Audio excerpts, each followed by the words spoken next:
She's taught the lessons, she's actually got me the best results. Not once has she done anything that is out of order. I think they have to recognise that they are role models in the community. They have the right to their private life and the choices they make. Their private lives to some extent their own, but as soon as it impinges on their professional life, then I'm afraid the two cannot be kept separate. Entirely inappropriate behaviour. And this whole discussion has been about somebody who's outstanding being hounded by people who aren't. You clearly haven't listened to my previous advice when you tumbled out of the cupboard.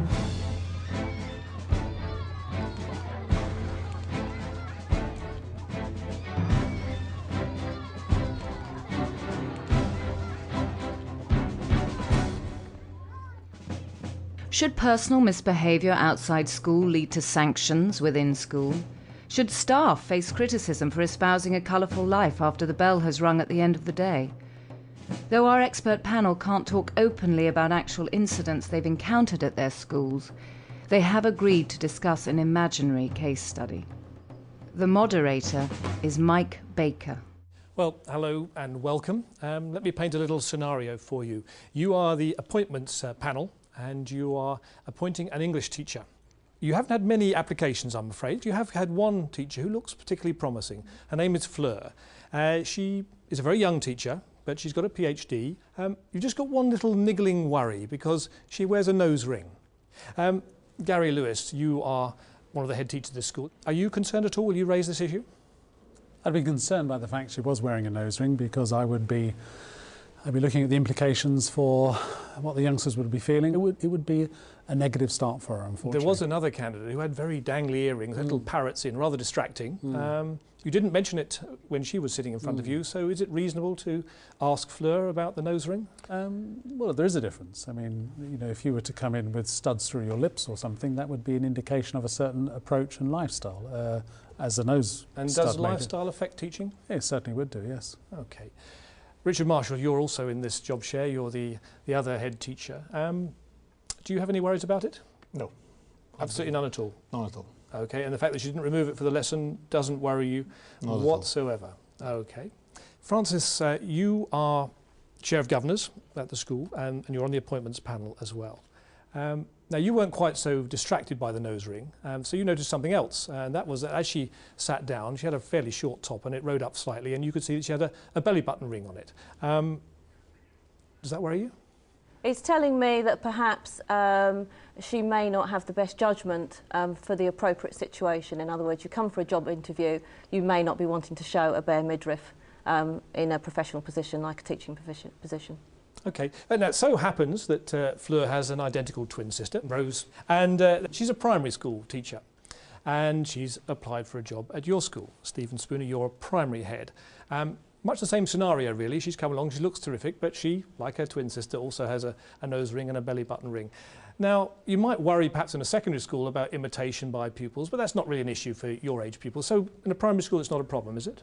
No, it wouldn't be an issue for me, although I would say I would probably think the midriff showing might be a problem in terms of her role model.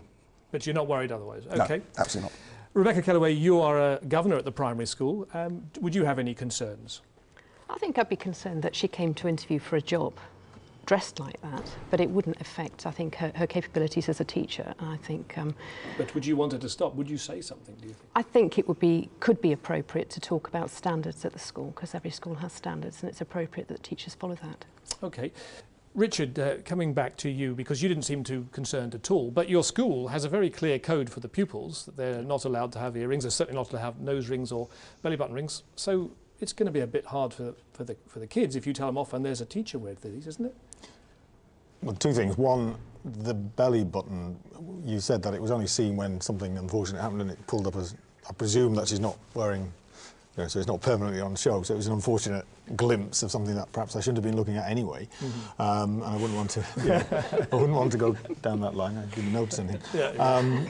Again, if these girls were kind of Asian, then they might be wearing that, and it might be there might be a cultural thing going on there. I think that these days it's quite a fashionable statement anyway, wherever you're coming from, and I think that in the school where I'm trying to get an education that is appealing to the youngsters and exciting, and you've said that this is an exciting, interesting English teacher. Yes. I don't actually see this as a negative thing. I actually think this is quite an exciting prospect. Good. Well, you've decided that you will appoint Fleur and Rose, as it happens. Now, Gary, it is your habit at the beginning of the new term to invite the newly appointed teachers to come in and to have a tea party and just to get to know each other. It seems a nice idea. And you're waiting out in the car park to help show them where to come in. You suddenly hear an enormous vroom, and in comes a Porsche. So you know it's one of the new teachers, because you know none of your current teachers has the Porsche, and you are worrying whether you may be offered too high a salary. We just check they haven't stolen mine first. But you won't be too surprised to know that stepping out of that Porsche is Fleur. Right. But she also has a little sticker in her rear window, and it says, "Legalise cannabis now." Are you having any worrying thoughts? I would be having some worrying thoughts. I mean, first and foremost, I'm looking to appoint the best teachers. But in my experience, that always goes hand in hand with good judgment in a range of different areas as well. And there are some warning signals already with the nose ring, the belly button ring and so on. This is another one that's beginning to say, well, look, here's another one that you're putting up on the rack here that I'm staying aware of. But at that point, perhaps not. OK, it's a very busy day at the school, Francis, as you're also having a governor's meeting. Is it something you're going to raise with the head teacher?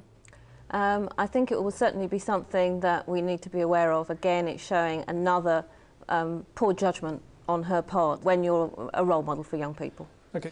Richard, now because you come at a slightly different angle, you're not so distracted by the legalise cannabis sticker, but you see another sticker down the side of the car, and that says support Greenpeace. Is that any problem for you at all?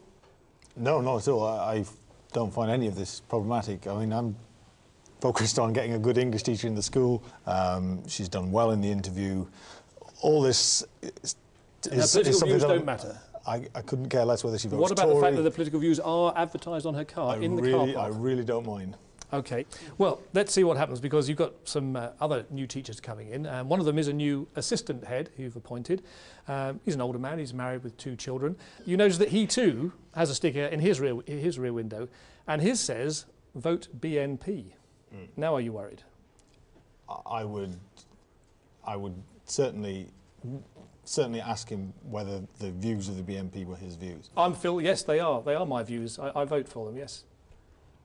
I would then seriously be questioning my own judgment in appointing you, because one of the things that he's going to have to be doing is working in a multicultural environment. From my point of view, this is explicitly anti the values of the school. Julie Davies, you are the union rep, and although I am an assistant head, I've actually stayed a member of the union, and I'm coming to see you because I think this is grossly unfair. I think other people here have been more generous than has been my experience. I wouldn't really expect a teacher to express so openly support for any political party. I would certainly not want to know that anybody on my staff or that I was representing was a member of the BNP. OK, well, term gets underway. Now, Ruth Smith, you are the head of English, and you're teaching a lesson, Ruth, in the class, and it's a lesson on Romeo and Juliet, and the pupils are looking up something on the computers about Romeo and Juliet. But a group of boys in the far corner are sort of giggling, so you just wander over to investigate. And I'm afraid they're not really looking at anything to do with Romeo and Juliet, because up on the screen has come a website for a lap dancing, pole dancing club. And you're about to sort of switch the computer off when something catches your eye which is slightly worrying, and it's not actually from the neck down of this dancer you're worried about, it's the neck upwards, because it's Fleur. Are you going to have a word with her about this? I would want to check first of all that it wasn't a prank being played by the boys where they've somehow well, it's not a prank, I'm afraid. It really is. You've had a good look. It's a genuine website. Yeah. You know, you can't tell until you ask her. It's probably a bit of a cop-out, but I would probably look for some advice from somebody else first of all. My line manager, whoever my line manager is. OK, well, let's say it's Richard. So, Richard, Ruth's passed the buck, which she's entitled to, because you earn more than her. What are you going to do? First of all, I think that the concern would be that this could damage her, and that as a head teacher, I've got to make sure that this doesn't happen.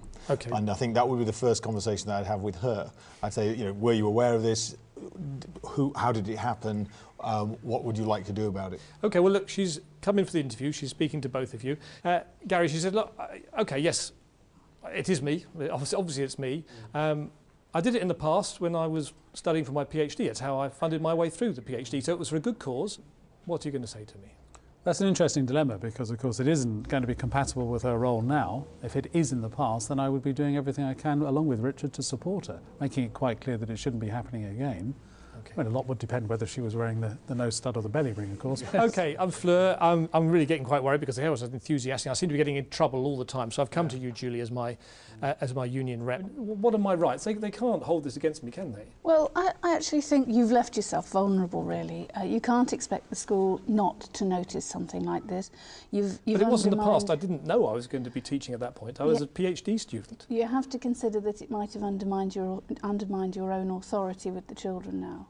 So So I've got to leave teaching. no, you've had a couple of interviews with management, and you've been given guidance. It's very important that you take that on board. You're not really reassuring me much as Well, Fleur. I think, Fleur, that you're in a very difficult position. Okay, Richard. I don't have any problems with her lap dancing or doing whatever she's, what a pole dancing, whatever Yes. this thing was. You're pretending you don't know what that is. I You're past don't my really age. know. I presumably it's some sort of you know, the question would be: is she still an effective teacher? Now we've said all along that she is. She is. Therefore, none of those concerns are real concerns. My only. It's very interesting that management's taking a gentler view of this than the union rep. I think the union rep was taking a very harsh view, as Yes. I might expect. If she is able, in the context of the school, to do her job, and we've said that she's an outstanding teacher, then I have no problems. Okay. Well, as you might expect, Stephen, you're not getting off too lightly on this one because Rose, being an identical twin, can you set it aside? I don't think so, actually. I think she's made an error of judgment in her private life, and I think her reputation would have been damaged within the community. Okay, well, actually, Fleur's getting on very well with the rest of the staff, and she seems to be getting on particularly well with Phil, which is perhaps a bit surprising from the point of view of their political views. But Ruth, as I say, you've become a bit of a friend of hers. You know she has a partner. You know that Phil is married. You haven't seen anything that says there's definitely an affair going on, but you're a bit concerned. Are you going to speak to her as either a friend or as a head of department? I think a friend. It would have to be in that role, just kind of from a friend's perspective, saying, you know, what is going on here? And if she tells me that there is something more, you know, as any friend would, spelling out the kind of consequences of what she's doing. Okay, Gary, you were walking down the corridor in the school one day, and out of the store cupboard tumble Phil and Fleur, laughing and giggling. Are you going to say anything to them at that point? Are you going to call them in together separately, or what are you going to do? Well, I'd call them in separately, and I'd be having a very, very clear word with both of them. Their private lives to some extent their own, but as soon as it impinges on their professional life, then I'm afraid the two cannot be kept separate. Okay. I.e. it's unacceptable. Well, I'm Fleur again, and I've come to see you again, Julie, as my union rep. I mean, I'm certainly getting value for money out of my membership, aren't I? I'm in trouble again, Julie. Will you defend me, please? Because I'm worried that they've really got it in for me. I mean, I'll defend you if you are in trouble by saying people very regularly meet their partners at work. There's nothing intrinsically wrong with having an affair with somebody in the workplace. It's just that it can't happen in the workplace. Just got to be discreet. You've got to be very discreet about it, Okay. because once again, it's something that undermines authority. Okay. All right. Well, we try not to do anything in the school, but we do meet up in a local pub, and actually it's a pub that some of the staff use, and so some of the governors use as well, Francis. So, and you spot Phil, the assistant head, and Fleur, your new teacher, canoodling in the pub. I would be speaking to Gary. I mean, clearly, you know, everyone knows that Phil's married. Fleur apparently has a partner. They're being quite overt about their relationship in front of staff and, more importantly, in front of students. Yes. And, you know, I need to have confidence that you're going to take some action to explain to them that really, as role models in front of students, albeit and out of school, with respect, in terms of respect to their peer group, you know, it's not a healthy situation that they're creating. Okay, Gary, you're going to discipline them? I'm not disciplining them at this stage, but I'm now having words that are a little bit more than just friendly advice. They're words that clearly it is unacceptable. It is damaging their professional standing in the school, and therefore, by definition, eventually will damage their effectiveness as a teacher. That's even notwithstanding performance in the classroom. You clearly haven't listened to my previous advice when you tumbled out of the cupboard, because here you are canoodling in the local pub, and that is unacceptable, and I wouldn't be expecting to see it again. And it would be very much an informal warning that would step up a touch after that. Okay. Stephen, Phil's a very energetic character. And he's also the liaison teacher between the secondary school and your primary school, through which he's got to know Rose. And he's also been taking her out on dates as well. So is it an issue at all? I mean, you may not approve? I mean, I may not approve, but it wouldn't be an issue for a primary head, I don't think, because, again, it's their private life, it's outside of the school boundaries, if you like, and they have the right to their private life and the choices they make. If parents saw them in the local pub, I don't think that would be an issue for me either. OK, parents have seen them in the local pub, and Rebecca, they've come to complain to you as the primary governor. I think as long as it's not impinging on the life of the school, I think the head teacher is quite right. I think if they're sort of rolling around the corridors or whatever, then obviously that impinges on the school and the pupils see it. They are entitled to a private life. I think what I would do is introduce them to the word discretion and encourage them to follow that. OK, and just one briefing back at the secondary school, Richard, there's a residential trip coming up. Guess which two members of staff are going on this overnight trip? Yes, it's Fleur and Phil. Are you going to cancel the trip? No. I haven't heard anything, again, I haven't heard anything that I've got a problem with. And the fact that we're actually making judgments based on the fact that she once wore a nose ring and a belly stud, and that a few interfering parents have actually come into school and complained about my best English teacher in the school. I'm sorry, but I am not going to have my school wrecked by a few malicious rumours. And I really find it very difficult to actually understand why we've got a problem with this person who we keep saying is an excellent teacher. It's not actually doing it's not causing us any problems at all. Well, you're very relaxed so far. Let's see if you can stay relaxed with this one. Phil and Fleur. They're a bit more discreet, they don't do anything in school, and they've stopped meeting at the pub just outside the school, which is good news. But it does mean that actually started to meet at a pub a little bit further away, which happens to be a bit closer to the lap dancing club, which is run, of course, by Fleur's partner. And as you might imagine, he pops in for a drink and he sees Phil and Fleur canoodling at the table. Now, he's a bit of a handy geezer, and of course, with a quick temper, he rushes over and he attacks Phil. Mind you, what he doesn't realise is that Phil, in his past, was an amateur boxer, and he picks himself up on the floor very quickly, and he soon starts laying into Fleur's partner. And it's a really rather nasty affray. The police eventually break it up, and almost certainly they are going to be charged with common assault. OK, it's the next day in school. Richard, your assistant head, it looks like he's been involved in a nasty pub brawl at the least, and it could be that he's going to be charged. Are you going to suspend him? I would have to make a judgment as to how damaging this was to his effectiveness as a teacher. I would have to always keep going back to that because it happened outside of school. It was nothing to do with me. It was nothing to do with the school. He wasn't on duty as a teacher. And I think, my difficulty is that if we're going to hold teachers 24 hours a day as my pay, then I ought to be paying them for 24 hours, and I'm not. When they leave at 3 o'clock, I stop paying them. And now, as long as what I'm asking them to do is happening, i.e. teach well, in his case, manage well, retain the respect of the pupils and the local community and the school community and blah, blah, blah, then I have no difficulties. Colin, as the police officer attached to the school, obviously concerned about the reputation for the school, going to have a quiet word with the two head teachers. Would you recommend that, at least while the investigation goes on, that Phil should be suspended? I'd have a discreet word with the head and say something along the lines of, did you know that Phil was involved in a punch-up in the pub and this is what happened? It rather depends on the nature of the violence there, because there is a certain tipping point with key professionals where I would have a duty to say something. This was a pretty violent attack. It wasn't just one hit. They're both people who are quite useful with their fists, and it was quite a nasty punch-up. It's the talk of the school, it's the talk amongst the parents. So, Francis? I would be speaking to Gary. I mean, we've got issues. This is a member of the senior leadership team.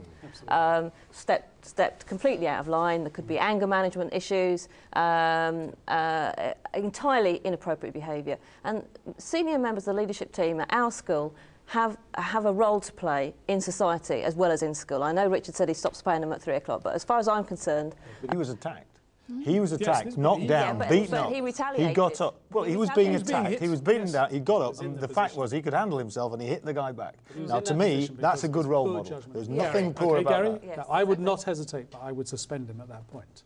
Actually, for his own good, because there would be. So you would suspend him? I would have suspended him at that point, probably for his own good. Got to split amongst the head teachers, but never mind. Yes, that would be a bit tricky. Yes, it would be tricky. Okay. Well, look.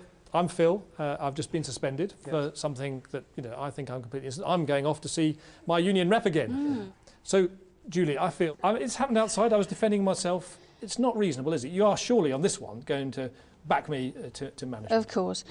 This is self-defence. I would want to be clear about the reason for the suspension, because as far as I'm concerned, there are only two reasons to suspend. One, because you might contaminate an investigation internally in the school, and the other, if there's a chance that this will result in some kind of gross misconduct charge, because in that case you suspend because there's an internal contradiction between keeping someone in school and then sacking them later. But I can't see this turning into gross misconduct, and there's no internal investigation in the school, so there's no reason to suspend.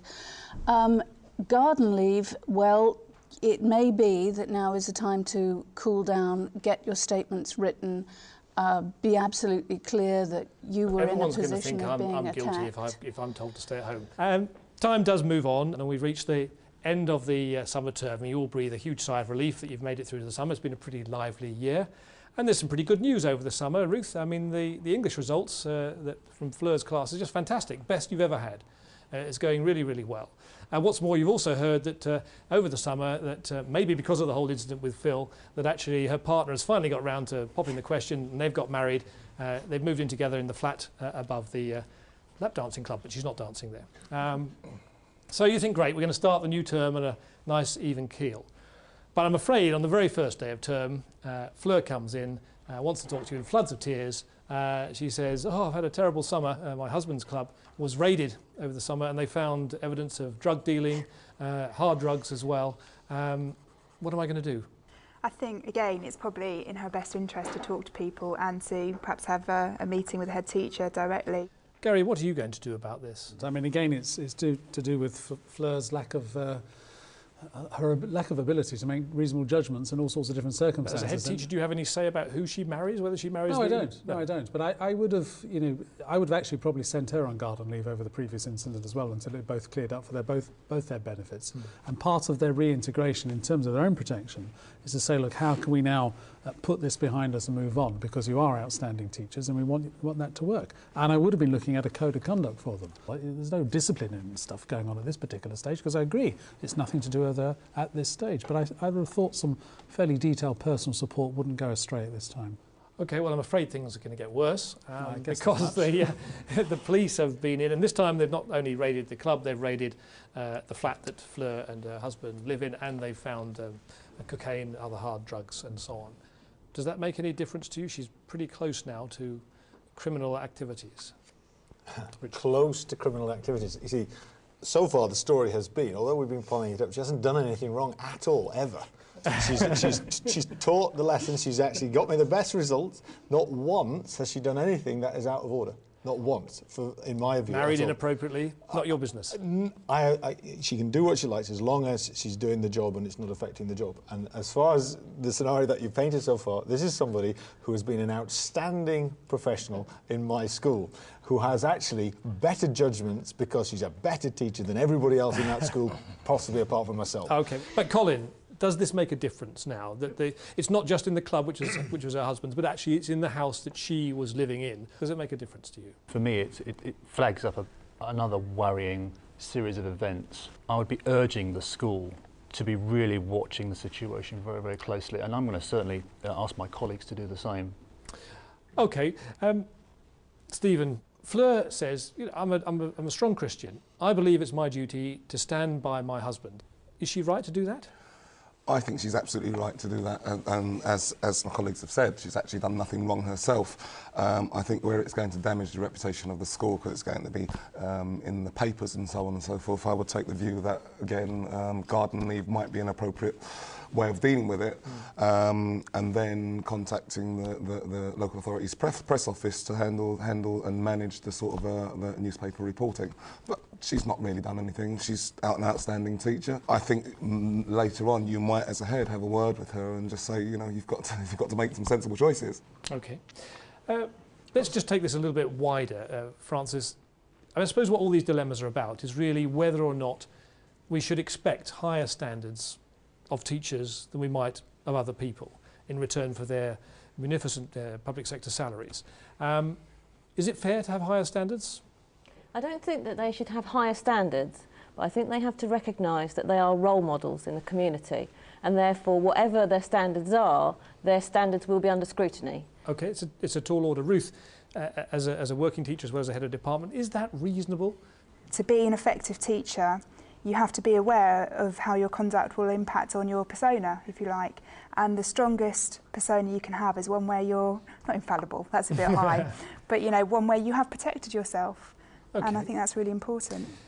Richard, do you think teachers should show a stronger ethical code, a stronger moral code than, I'm not saying that it's than going to be somebody stronger. else? I certainly think that they should have a strong ethical code, and they should actually adhere to rigorous standards of behaviour. And this whole discussion has been about somebody who's outstanding being hounded by people who aren't. And that would be my perspective on this teacher.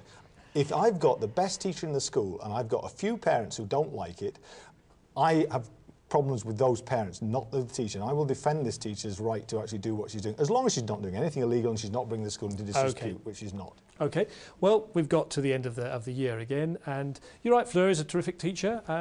Great news, the GCSE results, the A-level results, fantastic, especially in English.